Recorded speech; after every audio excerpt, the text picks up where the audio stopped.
একটি বাড়ির gas cylinder leak হয়ে গ্যাস বের হচ্ছিল। লোকটি তখন রুমে বসে সিগারেট খাচ্ছিল। হঠাৎ সেই সিগারেট থেকেই ঘরে আগুন লেগে যায়, আর মুহূর্তেই লোকটি বের হয়ে যায়।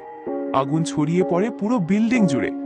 ফায়ার সার্ভিসের গাড়ি আসতে থাকে, কিন্তু ততক্ষণে বিল্ডিংয়ে থাকা শপিং মলে ভয়ঙ্কর বিস্ফোরণ ঘটে। ধোঁয়ার ঘূর্ণি আর আগুনের লেলিহান শিখার মাঝখানে একটি নিষ্পাপ শিশু হামাগুড়ি দিতে দিতে ঘুরে বেড়াতে থাকে। উদ্ধারকারী একটি দল হেলিকপ্টারে করে ছাদে নামে। শিশুটি কিছুই বোঝে না, সে তো জানেই না যে তার চারপাশে আগুন জ্বলছে, ধোঁয়ায় ভরে গেছে চারদিক। ফায়ার সার্ভিস পানির জলের ফোয়ারা দিয়ে আগুন নেভানোর চেষ্টা করতে থাকে। একই সময় উদ্ধারকর্মীরা বিল্ডিং এর ভেতরে প্রবেশ করে মানুষজনকে খুঁজতে শুরু করে।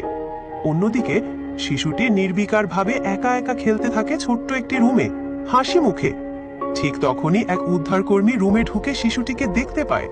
তিনি এক মুহূর্ত সময় না নিয়ে শিশুটিকে বুকের মাঝে জড়িয়ে নেন আর দৌড়াতে শুরু করেন। পিছনে তখন ভয়ানক আগুন আর ধোঁয়া উড়ছে চারদিকে। দ্রুত পায়ে ছুটতে ছুটতে তিনি অবশেষে বিল্ডিং থেকে বেরিয়ে আসেন শিশুটিকে নিয়ে। এইভাবে আজ একটি নিষ্পাপ শিশুর প্রাণ বেঁচে যায়। এই বীর উদ্ধারকর্মীর জন্য আপনি কি একটি লাইক দিতে পারেন না?